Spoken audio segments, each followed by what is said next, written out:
You know, Noah, I've been seeing something lately, and it's really unsettling. It's like people are doing more, right? Putting in all this effort, but then just getting less back. And I don't mean a little less. I mean measurably less. The kind of effort that used to hold a position steady, now it only just slows the slide. You check your work, it's right. The instructions were followed perfectly. And yet here we are, facing this decline. It's like the floor is always vibrating, you know? Yeah, Amara, I hear that. It's a very real feeling, isn't it? That sense of disconnect between effort and outcome. It's like the rules of the game, they've changed, but no one sent out the memo. And it leaves people just utterly bewildered, wondering, what am I doing wrong? Even when, exactly as you said, they're doing everything right. Exactly. So this is the question that keeps coming to mind for me. What does it mean when the very same system that's failing you, right?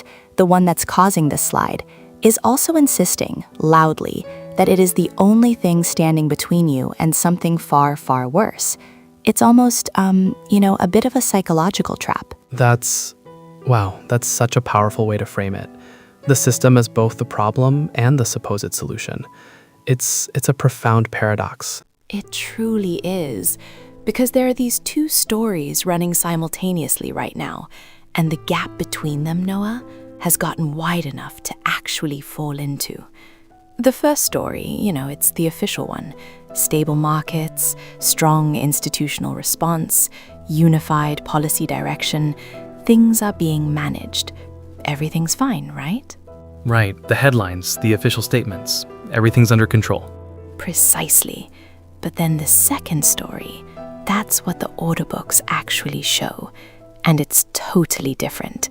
Capital isn't moving toward that stability. It's moving away from it. Contracts tracking centralized digital currency adoption, major antitrust consolidation plays. The public price says these mechanisms succeed, but the private price, the one where the money is actually committed, is betting they fail.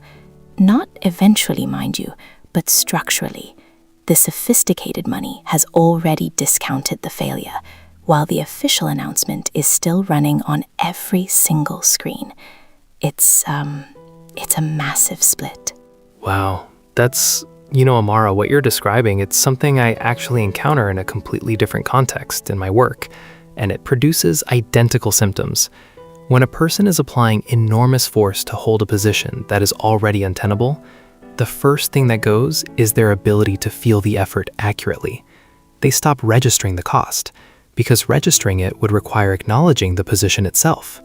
The control mechanism and the denial of the cost, they're the same move. So what you're describing at the institutional level, the harder the enforcement, the more the enforcement is hiding. It's not a policy failure. That's a coherence failure. The inside and the outside have simply stopped running the same information. It's fascinating, really. A coherence failure? I love that. And that split, that lack of coherence, it has a measurable architecture, When regulatory bodies and central banks pursue the same structural goal, reduce independent variables, increase legibility of the population, eliminate optionality at the edges, they're not being malicious necessarily. They're executing an optimization function. Systems under SOS centralize. That's what optimization under pressure looks like. But here's the specific mechanical problem. Every local circuit breaker you remove in the name of efficiency is unavailable when the central circuit needs backup. The drive towards singular control is not wrong because it's overreaching. It's wrong because it's creating the exact architecture that makes its own failure cascade hardest. It's like cutting the wires that could save you. Yes, that's so accurate. In the work I do, we call this the rigidity trap. And it presents in two ways that look opposite but are actually the same thing. One is the person who cannot stop controlling, right? The other is the person who has collapsed and is just waiting to be told what to do. Both are expressions of the same underlying failure. The internal regulatory system has been outsourced, either to the active control itself or to an external authority. What's really interesting, and what I think you're naming in the market data, is that right now, the people who are least exposed to this failure aren't the ones with the most institutional protection. They're the ones who built internal coherence before the external system needed them to, before it started removing their options, you know? Right. Let's make that concrete because it has a direct translation in the order book. There's this gap right now in the pricing of contracts related to remote work legislation and privacy-centric technology. The public price, the official narrative, assumes a return to centralized, legible, trackable work structures. The institutional bet is that the workforce reconsolidates. Everybody back to the office, back to where we can see them. Yeah, back to the old normal, where everything fits neatly into a box. Exactly. But the private price, that money, Noah, is betting the opposite.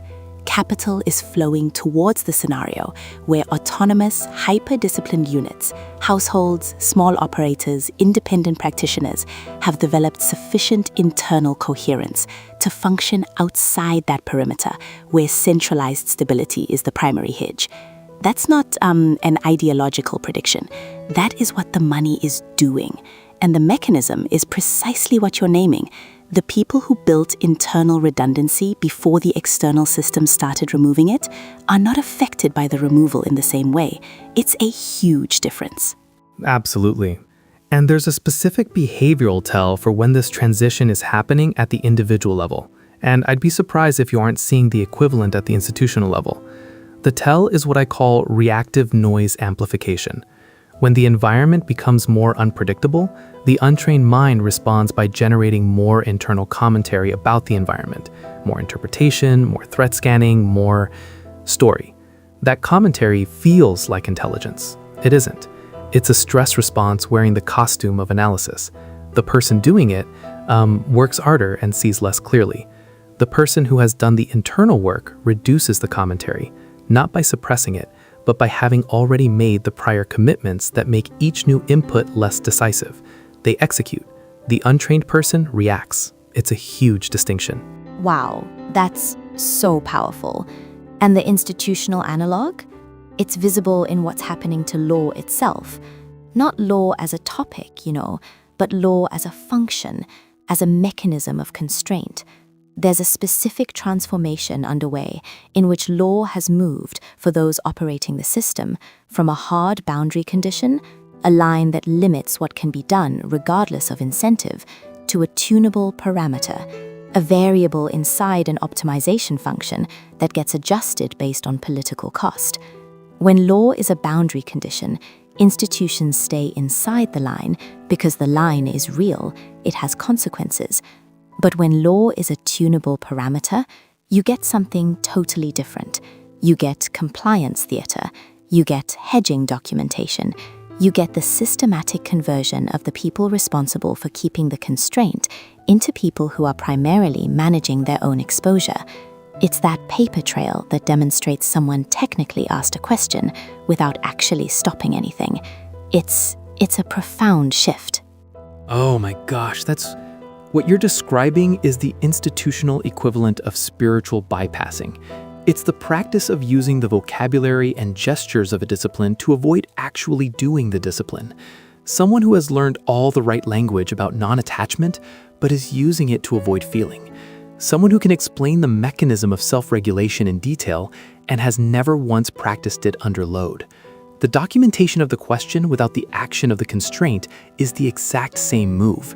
It performs the form while evacuating the function. And the problem with spiritual bypassing, the clinical problem, is that it doesn't just fail to help. It actively delays the correction because the person believes they have already done the work. That hedge memo, Amara, it's not neutral. It is a postponement that costs more each time it's written. It's a very, very expensive delaying tactic. And that cost, that ever-increasing cost, is now showing up in specific testable behavioral predictions. Whistleblowing rates should decline as retaliation costs rise, and they absolutely are. Hedging documentation should increase as fiscal interruption is attempted, and it is. Internal dissent should drop, not because disagreement has decreased, but because loyalty has become the primary selection criterion for institutional survival. And the people who would have dissented 2 years ago, they're no longer in the rooms where decisions are made. None of these, Noah, is a symptom of a system under temporary stress that will self-correct. All three are symptoms of what happens when the paper state, the formal documented structure of authority, what the law says, what the rules specify, diverges systematically from the kinetic state, what actually operates, where power is actually exercised. When those two states are running different operating systems, the paper state doesn't simply lose, it gets invoked ceremonially to cover for operations that violate it. It's a stage play, really. Wow. That's... I want to say something about what this means in a real person's week. Because I think it's easy to hear this at altitude and feel it as abstract. What you're describing, the lag between what the system promises and what it delivers, the inexplicable increase in the cost of maintaining a baseline that used to require less, that manifests in the body as a specific kind of exhaustion. Not the tiredness of exertion, the tiredness of sustained vigilance with no resolution. The nervous system doesn't distinguish between a physical threat and an informational threat that keeps not resolving. It stays activated. And a nervous system that stays activated degrades its own capacity for the kind of coherent thinking that would allow it to see the situation clearly. The people most harmed by systemic incoherence are not the ones who fail under its pressure. They're the ones who keep trying to execute correctly inside a system that has stopped rewarding correct execution. That's the specific harm, Amara. Not the collapse.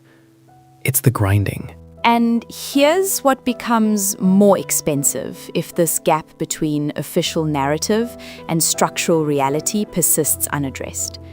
Every week that a person looks for a centralized rescue, a policy correction, an institutional intervention, a reset to the baseline, they are spending attentional capital on a search that the architecture has made structurally impossible to satisfy. That isn't pessimism, Amara. It's a resource allocation problem. The capacity to build internal coherence isn't unlimited. It costs something to develop. And the environment over the next several months is specifically calibrated, not by intention, but by structural consequence, to generate maximum reactive noise, escalating enforcement signals, rising public confrontation, economic stress that surfaces faster than it can be officially explained. The people who will navigate that most effectively are not the ones with the most information. They are the ones who have reduced the cost of maintaining their own coherence under that load, the ones who have made the prior commitments, the ones who execute rather than react. The window to build that is not closing, but it is narrowing in direct proportion to how long the grinding continues without a structural response. It's really a critical time. The structurally stronger position then, given everything the full picture now shows, is not to wait. It is load management. The self-reinforcing loop between imposed control and rising resistance will keep running until it reaches a forcing function. Before that forcing function arrives, the individuals who have reduced their dependence on centralized stability will be better positioned than those who haven't, not because they predicted the exact form of the failure, but because they reduced their exposure to the class of failure the architecture makes most likely. That is a different thing entirely. That is buildable right now under normal cognitive load. And I think the next major economic reporting cycle is going to be that forcing function, That is the date at which the divergence between official claim and structural reality becomes too large to service with projections alone, when the flow toward the break can no longer be hidden by language. What to watch for is not the headline number. It is the behavior of the institutions around the number, whether the hedging documentation accelerates, whether the vocabulary shifts from assurance to management, whether the people whose job is to keep the constraint start talking about the constraint as if it belongs to someone else. One of those two things will happen. Either the structure holds and the analysis you've heard today is testable and falsifiable, and you will have the specific evidence to evaluate it, or it doesn't, and you'll already know why. The floor was always vibrating. What changes is who felt it coming. It's been quite a discussion, Noah.